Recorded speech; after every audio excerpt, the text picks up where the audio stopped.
வணக்கம். வணக்கம் sir. Sir இன்னைக்கு நம்ம டிஎன்பிஎஸ்சி குரூப் 1 மெயின்ஸோட 2024 கொஸ்டின் பேப்பர்ஸ் நம்ம ஜாகிரபியில அனலைஸ் பண்ணலாம் அப்படின்னு பார்க்கணும். ஸோ அதுல ஒரு கொஸ்டின்ல நம்ம ஒரு கொஸ்டின் நம்ம பார்க்க போறோங்கிறது இந்த சீரீஸ்ல நம்ம முடிவு பண்ணியிருக்கோம். ஸோ அதுல நம்ம பார்க்கலாம் சார். ஃபர்ஸ்ட் கொஸ்டின் பார்த்தோம் அப்படின்னா இது நமக்கு ஒரு நார்மலான கொஸ்டின் என்னன்னா, describe the bottom relief features of the Arabian sea. தமிழ்ல அரபிக் கடலின் கடலடி நில தோற்றத்தினை விளக்குக. இப்போ ஜெனரலா இந்த பாட்டம் ரிலீஃப் ஃபீச்சர்ஸ் நேச்சுரலி எக்ஸாம்ஸ்ல வர்றதுதான். நமக்கு இதுல ஓஷனோட ஒவ்வொரு ஏரியாஸை பத்தி நம்ம படிச்சிருந்தாலும் மற்ற ஆன்சர்ஸோட கம்பேர் பண்ணும்போது ஒரு 15 மார்க் கொஸ்டின்ல நம்ம இதை எப்படி ரொம்ப டிஃப்ரெண்டா காமிக்கிறது, அதே மாதிரி ஒரு கரெக்ஷனுக்கு போவையில அந்த ஆன்சர் எப்படி வெல் அண்ட் குட் ஆஃப் ஆன்சரா ஜியோகிரபியில மார்க்கை கேட்ச் பண்ணலாம். ஏன்னா ஜியோகிரபிங்கிற சப்ஜெக்டை பொறுத்த லெவல்ல எல்லாருமே எழுதுவாங்க. ஹிஸ்டரி வர்றவனுக்கு மேக்ஸ் வராது, மேக்ஸ் வரும் ஹிஸ்டரி வராதுங்கிற மாதிரி ஜியோகிரபி கிடையாது. ஜியோகிரபி எல்லாத்துக்குமே ஓரளவு மேக்ஸிமம் பிடிச்ச சப்ஜெக்டாவே இருக்கு. ஸோ அந்த மாதிரி இதுக்கு ஒரு சப்ஜெக்ட்ல நம்ம எப்படி ஒரு ஆன்சரை வேரிப்படுத்தி காட்டுறது, அந்த கொஸ்டினுக்குள்ள நின்று ஒரு 15 மார்க்ஸுக்கு கொடுக்கப்பட்ட ஏரியாக்குள்ள அந்த ஆன்சர் எப்படி கொடுக்கறதுங்கிறது தான் இன்னைக்கு நம்ம முன்னாடி இருக்கிற சேலஞ்சு. ஸோ உங்களுடைய எக்ஸ்பர்டைஸை வச்சு இதுக்கான ஆன்சரை நம்ம எதிர்பார்க்கிறோம். Okay okay. ஸோ இந்த features of the bottom topography of Arabian sea அப்படின்னு கேட்குறப்போ இது 15 மார்க் கேள்வி. 15 மார்க் கேள்வி அப்படிங்கிறப்போ 250 வார்த்தைகளுக்குள்ளே நம்ம எழுத வேண்டியிருக்கும். நம்ம 250 வார்த்தைகள் அப்படிங்கிறப்ப ஆவரேஜாக இப்போ மெயின்ஸுடைய பேப்பர் அந்த ஸ்டாண்டர்ட் சைஸை வச்சு பார்த்தோம் அப்படின்னா யாராக இருந்தாலும் ஒரு ஆவரேஜ், சிலர் எழுத்து சிறுசாக இருக்கும், பெருசாக இருக்கும். அப்படின்னா ஆவரேஜ் பார்த்தோம் அப்படின்னா ஒரு பக்கத்தில் 100லேருந்து 120 வார்த்தைகள் கொண்டு வந்துடலாம். அப்படிங்கிறப்ப ஒரு 2-2.5 பக்கங்கள் வரைக்கும் இதுக்கு கொண்டு வரலாம். ஜியோகிரஃபி ஆன்சர்ஸை பொறுத்த வரைக்கும் மோஸ்ட்லி ஒரு என்ன சொல்லலாம்னா 50% கொஸ்டினுக்கு மேலே நம்ம கொஞ்சம் பிக்சர்ஸ் கொடுத்து ஈஸியாக எக்ஸ்பிளைன் பண்ணுற இது இருக்கும், சான்ஸ் நமக்கு கிடைக்கும். இது ஒரு அட்வான்டேஜ் இது ஆன்சர் பண்ணுறதில்ல. ஒன்று, இப்போது நான் உங்களுக்கு ஜஸ்ட் ஒரு இது மூலமாகவே எக்ஸ்பிளைன் பண்ணுறேன். இப்போ question describe the bottom relief features of the Arabian sea. அப்போ இதில் நமக்கு என்னெல்லாம் இந்த கண்டென்ட்டில் இந்த ஸ்ட்ரக்சரில் இருக்கணும் அப்படிங்கிறப்போ ஃபஸ்ட்டு பாட்டம் ரிலீஃப்ஸ் என்னெல்லாம் அப்படிங்கிறத ஒரு இன்ட்ரோவாக சொல்லிட்டு அதுக்கப்புறம் அரேபியன் சியோடைய பாட்டம் ரிலீஃபில் என்னெல்லாம் இருக்குது அப்படின்னு கண்டிப்பாக சொல்லணும். ஸோ அப்போ பாட்டம் ரிலீஃப் டோபோகிராஃபி அப்படிங்கிறப்போ நம்ம அதை ஃபஸ்ட்டு ஒரு பிக்சர் மூலமாகவே கொடுத்துடலாம். இது ஆக்சுவலாக இந்த கொஸ்டினுக்கு நம்ம ஒரு 2-3 பிக்சர் ரொம்ப ஈஸியாக கொடுக்க முடியும். இப்போ காண்டினென்ட் எடுத்துக்கிட்டோம் அப்படின்னா காண்டினென்ட்லேருந்து அப்புறம் பிளாட்டோ, தென் பிளெயின் ஸ்டார்ட் ஆகும், அதுக்கப்புறம் சி லெவல் இருக்கும். ஸோ இது normal bottom relief topography. Okay, இப்போது இதில் நான் ட்ரா பண்ணுறேன். இப்போ சி லெவல் இதுக்கப்புறம் ஸ்டார்ட் ஆகுதுன்னு வச்சுப்போம். இது பாட்டம் ரிலீஃப் டோபோகிராஃபி புக்கில் பிக்சர்ஸோட எல்லாருமே படிச்சிருப்பாங்க. ஃபஸ்ட்டு இருக்கிறது செல்ஃபு, அப்புறம் ஸ்லோப்பு, அப்புறம் ட்ரென்ச்சஸ் இருக்கும், அப்புறம் டீப் சி பிளைன் இருக்கும், மிட் ஓஷன் ரிட்ஜஸ், ஒருவேளை அங்கே பிளேட் பவுண்டரி ரீஜனாக இருந்ததுன்னா மிட் ஓஷன் ரிட்ஜஸ் இருக்கும், அப்புறம் சி மவுண்ட்டு, கடலுக்குள்ளே இருக்கிற மலைகள் இதெல்லாம் இருக்கும். Then that's all. ஸோ இதுதான் பாட்டம் ரிலீஃப் டோபோகிராஃபி. அப்போ பாட்டம் ரிலீஃப் டோபோகிராஃபி அப்படிங்கிறதுல செல்ஃபு, அதாவது தமிழில் சொல்கிறப்போ கண்டத்திட்டுகள்னு சொல்லுவோம், அப்புறம் கண்டச்சரிவு ஸ்லோப்பு, காண்டினென்டல் ஸ்லோப்பு கண்டச்சரிவு, தென் அகலி ட்ரென்ச்சு. இந்த ட்ரென்ச் பார்த்திங்கன்னா ஒருவேளை அது கன்வர்ஜென்ஸ் பவுண்ட்ரியாக இருந்தால் அங்கே இருக்கும். தென் டீப் சி பிளைன் ஆழ்கடல் சமவெளி. ஓகே, ஸோ இதை ஃபஸ்ட்டு ஒரு சிம்பிளாக எக்ஸ்பிளைன் பண்ணிவிட்டு அப்புறம் ரிட்ஜஸ், மிட் ஓஷன் ரிட்ஜஸ், கடலுக்குள் உள்ளே இருக்கக்கூடிய மலைத்தொடர்கள், சி மவுண்ட்டு குன்றுகள், கடல் குன்றுகள், மலைகள். ஸோ இதுதான் பாட்டம் ரிலீஃப் டோபோகிராஃபி. ஸோ அப்போ ரிலீஃப் டோபோகிராஃபினா என்ன அப்படிங்கிறத ஃபஸ்ட்டு நம்ம சிம்பிளாக ஒரு பிக்சர் மூலமாக எக்ஸ்பிளைன் பண்ணிட்டோம் அப்படின்னா கொஸ்டின் ஆன்சர் திருத்துறவங்களுக்கு ஒரு இம்ப்ரெஷன் இருக்கும். ஓகே, ரிலீஃப் டோபோகிராஃபினா ஒரு கிளாரிட்டி இருக்குது அப்படிங்கிற இது கிடைச்சிடும். இதுக்கு அடுத்து என்ன வரலாம் அப்படின்னா நம்ம அரேபியன் சியோடைய ரிலீஃப் ஃபீச்சர்ஸ் பற்றி பேசலாம்.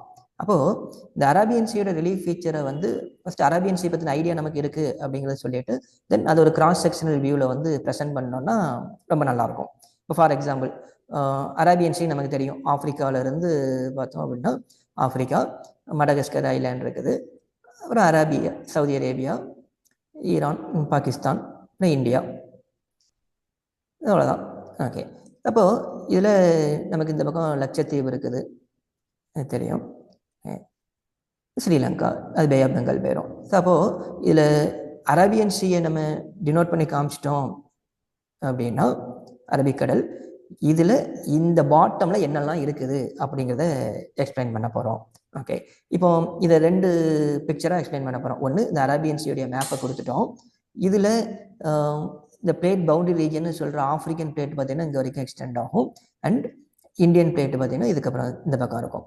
அப்போது இந்த பிளேட்டை எதுக்காக நம்ம இந்த இடத்துல வந்து கண்ட தட்டு இதை வந்து எதுக்காக டிஃபைன் பண்ணுறோம் அப்படின்னா, அந்த இடத்துல வந்து ரிட்ஜஸ் இருக்கிறதுக்கான கண்டிப்பாக இருக்கும் டைவர்ஜென்ஸ் பவுண்டரி அப்படிங்கிறப்போ. அப்போ ஆஃப்ரிக்கன் பிளேட், இந்தியன் பிளேட், இது ரெண்டும் இந்த டைவர்ஜ் ஆகிற இடத்துல அரேபியன் சீ இருக்குது. ஸோ இதை ஒரு மேப்பாக காமிச்சிட்டு இப்போ கிராஸ் செக்ஷனல் வியூவை வந்து நம்ம படமாக காமிச்சிட்டோம்னாலே போதும். அப்போ இதில் ஏதாச்சும் ஒரு லைன் எடுத்துக்கிட்டு, இப்போ ஃபார் எக்ஸாம்பிள் நான் ஆஃப்ரிக்கா, இந்த சோமாலியா, எத்தியோப்பியா இருக்கு இல்லையா, அந்த ரீஜியன்லேருந்து நேராக பார்த்தோம் அப்படின்னா நமக்கு லட்சத்தீவு வழியாக கேரளா வரைக்கும் உள்ள ரீஜியன். இந்த இடத்த பாட்டம் எப்படி இருக்குது அப்படிங்கிறத ஒரு பிக்சரில் சிம்பிளாக எக்ஸ்பிளைன் பண்ணிடலாம்.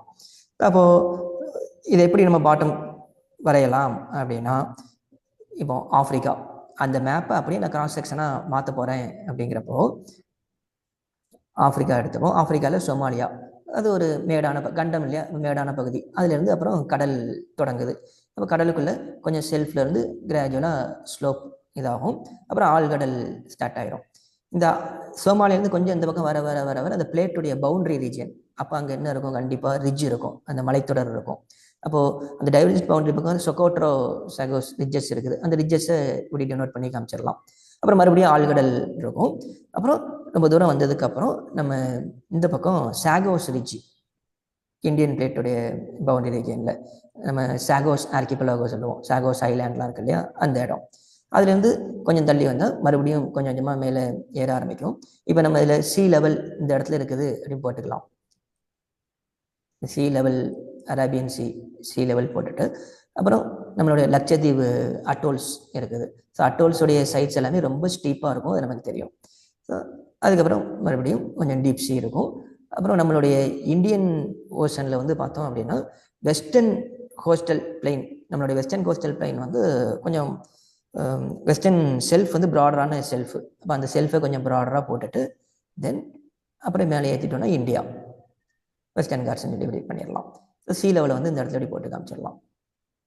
ஓகே, இப்போ இதில் நம்ம டினோட் பண்ணி காமிக்க வேண்டியது பாட்டம் ரிலீஃப் என்னெல்லாம், இது அரேபியன் சி, அரபிக்கடல், இங்கே சோமாலியா, எத்தியோப்பியா இந்த ரீஜியன், அந்த இடத்துல நம்ம எத்தியோப்பியான்னு போட்டு காமிச்சிட்டோம்னா அந்த ரீஜியனில் உள்ள பாட்டமை நம்ம டிஃபைன் பண்ணுறோன்னு தெரிஞ்சிடும். இது ஸ்லோப், கண்டச்சரிவு, continental slope, deep sea plain, ஆழ்கடல் சமவெளி. இப்போ இந்த இடத்துல என்ன, இப்போ ஜென்ரலாக இந்த இடத்துல நேம் கண்டிப்பாக நம்ம கொடுக்கணும். நேம் கொடுக்கல அப்படின்னா சும்மா இது ஜென்ரலாக போட்ட மாதிரி ஆயிரும். மறுபடியும் நம்ம பாட்டம் டோபோகிராஃபியை மறுபடியும் வரைஞ்ச மாதிரி ஆயிடக்கூடாது. அப்போ இந்த இடத்துல நேம் போட்டு காமிக்கிறோம். இது சொக்கோட்ரோ ரிட்ஜ் பாட்டமில் இருக்குது, மறுபடியும் ஆழ்கடல் சமவெளி. அகெயின் இது சாகோஸ் ரிட்ஜ், சாகோஸ் ஐலாண்ட் இந்த ரீஜன் இருக்கிற இடம் சாகோஸ் ரிட்ஜ். அப்புறம் லட்சத்தீவு அட்டோல் இருக்குது, லட்சத்தீவு ஐலாண்ட், லட்சத்தீவு அட்டோல்ஸ். அப்புறம் இது லட்சத்தீவு சி, லட்சத்தீவுக்கும் கேரளாவுக்கும் இடையில லட்சத்தீவு சி இருக்குது, லட்சத்தீவு கடல். இது Indian western coast, western self அப்படிங்கிறத இதில் சொல்லணும், இந்தியன் வெஸ்டர்ன் செல்ஃப். அப்புறம் வெஸ்டர்ன் காட்ஸ் நம்மளுடைய இந்தியா. அப்போ வெஸ்டர்ன் காட்ஸில் இருந்து எத்தியோப்பியா வரைக்கும் இந்த கடல் மட்டத்தில் உள்ள என்னென்ன ரிலீஃப் இருக்குது அப்படிங்கிறத ஒரு கிராஸ் செக்ஷனில் காமிச்சிடலாம். இதைத்தான் நம்ம மேப்பாக அங்கே காமிச்சோம். மேப்பை காமிச்சிட்டு ஆஃப்ரிக்கா இருந்து இந்தியா வரைக்கும் அரேபியன் சி இருக்குது, அதுக்குள்ளே பாட்டமில் என்ன இருக்குது அப்படிங்கிறது ஒரு கிராஸ் செக்ஷனல் வியூவில் காமிச்சிட்டோம்னாலே போதும். ஸோ ஒரு 3 பிக்சரில் ரொம்ப சிம்பிளான எக்ஸ்ப்ளனேஷன் கிளியராக கொடுத்துடலாம். இதை எழுதிட்டோன்னா போதும். ரிட்ஜஸ் அப்படிங்கிறது வந்து எங்கே இருக்கும் அப்படிங்கிறது நம்ம மேப்பு டினோட் பண்ணுறதுக்கு முன்னாடி, இந்த பிக்சர் போடுறதுக்கு முன்னாடி ரிட்ஜஸ்னால் என்ன, டைவர்ஜென்ட் பவுண்டரியில் ரிட்ஜஸ் இருக்கும். ஆல்பரல் சமவெளிங்கிறது மிகப்பெரிய பரப்பாக இருக்கும் கடலில். இதை ஜஸ்ட் ஒரு பேரால் எக்ஸ்பிளைன் பண்ணிவிட்டு ஜஸ்ட் மேப்பை கொடுத்துட்டு இந்த கிராஸ் செக்ஷனல் வியூவை, இந்த குறுக்கு வெட்டு தோற்றத்தை வரைஞ்சோன்னா போதும், ஒரு கிளியர் ஆன்சர் நமக்கு கிடைச்சிடும். இவ்வளோதான் அந்த இதுக்கு தேவை, இந்த கொஸ்டினுக்கு. Perfect sir. இதுல வந்து இது ஹைலி பர்ஃபெக்ட் தான். என்ன பிரச்சனை டிஎன்பிஎஸ்சி லெவல் ஆஃப் எக்ஸாம்ல நடக்குது அப்படின்னா, சம்வாட் ஜென்ரல் வியூஸும் வந்து அதுல இருக்குது. இப்போ நம்ம பசிபிக்னு போட்டோம்னா ஒரு குறிப்பிட்ட மெரினா ட்ரென்ச்சோ, பசிபிக் போயிட்டோம் அப்படின்னா குறிப்பிட்ட மெரினா ட்ரென்ச்சோ இல்ல வேற ஏதோ வந்து அங்க இருக்கக்கூடிய ஸ்பெஷலைஸ்டான, இப்ப நீங்க அட்டோல்ஸ் சொன்னீங்க, சாகோஸ் உடைய இதா இருக்கட்டும் இல்ல லட்சத்தீவா இருக்கட்டும் சொன்னீங்க இல்லையா. இப்போ எனக்கு இந்த கிராஸ் செக்ஷனல் இதெல்லாமே பர்ஃபெக்ட். இது வந்து ரொம்ப பர்ஃபெக்ட். ஆனா ஒரு ஜென்ரலான விஷயங்கள்லயும் குரூப் 1 லெவல்ல பாக்குறாங்க, இந்த இந்த வார்த்தை எல்லாம் உள்ள இருக்கணுங்கிறத அதுல பாக்குறாங்கிற மாதிரியும் ஒரு கருத்து தொடர்ந்து நிலவிக்கிட்டே இருக்கு. அப்படி இருக்கணுங்கிற போது அரபிய இப்ப கடல்ல, அரபிக்கடல்ல வந்து என்னென்ன மாதிரியான ஐலாண்ட் டைப்ஸ், என்னென்ன மாதிரியான அட்டோல்ஸ், எது எதெல்லாம் வந்து ரிட்ஜஸோ இல்ல இதர ரிட்ஜஸ் இல்லைன்னா ரிட்ஜஸ் ஏன் இல்லைங்கிற காரணத்தை நீங்க சொல்லிட்டீங்க, கன்வர்ஜென்ட் டைவர்ஜென்ட் பிளேட்ஸ் வச்சு நீங்க சொல்லிட்டீங்க. ஸோ அந்த இது ஸோ மேஜர் ஐலாண்ட்ஸ் என்ன இருக்குது, அந்த மாதிரியான கன்வர்ஜன்ஸை பிரிச்சா என்னென்ன சார் வரும்? இப்போ அரேபியன் சி எடுத்துக்கிட்டோம் அப்படின்னா நமக்கு ஆப்பிரிக்காவுடைய ஈஸ்ட்ல இருந்து இந்தியாவுடைய வெஸ்ட் வரைக்கும் வந்துடுது. அப்படிங்கிறப்ப நமக்கு மொத்தம் இப்போ நான் சொக்கோட்ரோ ரிட்ஜ் பக்கம் போட்டு காமிச்சேன். அதுவே நம்ம இன்னொரு லைன் கொஞ்சம் கீழே உள்ள லைன் எடுத்தோம் அப்படின்னா சீச்செல்ஸ், ரீயூனியன் ஐலாண்ட், மரூஷியஸ் ஐலாண்ட், மடகஸ்கர், அதுலேருந்து ஸ்டார்ட் பண்ணி இந்த பக்கம் கொஞ்சம் கொஞ்சமாக வரலாம். சாகோஸ் வந்து சென்ட்ரல் இந்தியாவில் வரும். நம்ம லட்சத்தீவு எடுத்ததுக்கு பதிலாக கொஞ்சம் கீழே போகிறோம் அப்படின்னா மாலத்தீவு எடுத்துக்கலாம். மாலத்தீவும் அட்டோல் தான். அப்போது இந்த தீவுகள் எல்லாம் டினோட் பண்ணி காமிச்சிடலாம். நமக்கு கன்வர்ஜென்ஸ் பவுண்டரி இல்லாததுனால அகழி மட்டும் இருக்காது இந்த ரீஜியனில். நமக்கு அகழி ட்ரென்ச்சஸ் இருக்குது சவுத் ஈஸ்ட் ஏஷியா பக்கம், இந்தோனேஷியா பக்கம் தான் உண்டு. ஸோ அப்போ இந்த தீவுகள் எல்லாம் வந்து டினோட் பண்ணி காமிக்கலாம். நான் வந்து சொமாலியாவிலேருந்து செக்கோட்ராலேருந்து லட்சத்தீவு வரைக்கும் எடுத்தேன். கொஞ்சம் சவுத் வந்து கூட ஒரு லைன் எடுத்துக்கலாம். நாம சீச்சல்ஸ், மொரீஷியஸ், அங்கேருந்து மாலத்தீவ்ஸ் அந்த வரையும் நம்ம பாட்டம் டோபோகிராஃபியாக ஒரு கிராஸ் செக்ஷன் போட்டு காமிக்கலாம். இதுல ஜெனரலி ஓகே சார், சொல்லுங்க சார். இல்லை என்ன அப்படின்னா அந்த முக்கியமான கீவேர்டு அப்படின்னு எடுக்கிறப்போ பாட்டம் டோபோகிராஃபியில் அந்த ரிலீஃப் ஃபீச்சர்ஸுடைய நேம் ஒன்று, அப்புறம் அரபிக்கடலில் இருக்கக்கூடிய நீங்கள் கேட்ட மாதிரியே என்னென்ன ஃபீச்சர்ஸ் எக்ஸ்ட்ரா இருக்கும்போது அந்த தீவுகளை கண்டிப்பாக நம்ம டினோட் பண்ணி காமிக்கணும். So wonderful answer. எனக்கு நான் இவ்வளோ எதிர்பார்க்கல. டயக்ராமில் வச்சே ஒரு என்டையர் ஆன்சரை முடிச்சிட முடியும், அந்த பிக்சர் வந்து அந்த ஆன்சரை ஓவராலாக கவர் பண்ணிடுங்கிறது வந்து ரொம்ப இது. ஐ விஷ் கொஸ்டின் வந்து இந்த லெவலுக்கு இருந்தாலும் நம்மளால ஒரு டிஃப்ரெண்டான ஆன்சரை எக்ஸாமுக்கு ரெலவெண்டா கொடுக்க முடியும் அப்படிங்கறத நீங்க பண்றீங்க. நாங்க எதிர்பார்க்கிறோம் நீங்க வந்து இந்த மாதிரி மெட்டீரியல்ஸோ நோட்ஸோ கொடுத்தீங்கன்னா ரொம்ப ஹெல்ப்ஃபுல்லா இருக்கும். சரி சார், நம்ம அடுத்த கொஸ்டின் போலாம்.